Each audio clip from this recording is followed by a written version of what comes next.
You have said I'll remember this approximately 10,000 times. You haven't. I haven't. Nobody has. Your brain isn't a storage unit. It was never designed to be one. Working memory, the system your brain uses to hold active information, has a hard limit. In ADHD brains, that limit is significantly lower. Every open thought in your head is taken up CPU, and when the CPU is full, nothing moves. The dumb box solves this. It's not a to-do list. It is not an inbox. It's an external brain. You throw everything in. Nothing gets organized, and you immediately feel lighter. Here's how it works. This is the dumb box. Open it and just start typing. Don't think about categories, and don't think about priority. Don't think about whether this belongs here. If it's in your head, it goes in the box. The meeting that you need to schedule, the thing that you almost forgot, the idea that you had in the shower, all of it. Now notice what Zalfol just did.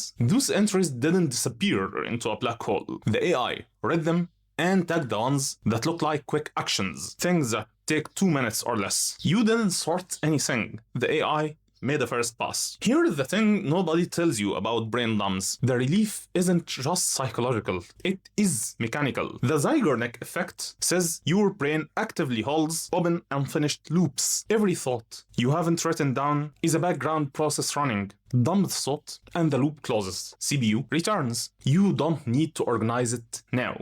You don't need to process it now. The fact that it's written down means your brain will stop trying to hold it. The dump is where things go when your head is full, which is in ADHD brains. It's always use it every time. As usual, if you want the full neuroscience, why working memory works this way, why dumping actually closes cognitive loops, I wrote about it in details. Link as usual in the description. Also linked the Zalfol method article on the brain dump, which goes deeper into how we built this feature. Next in the series, the 2-minute box. What happens to all those 2-minute action tags? Subscribe so I don't lose that link.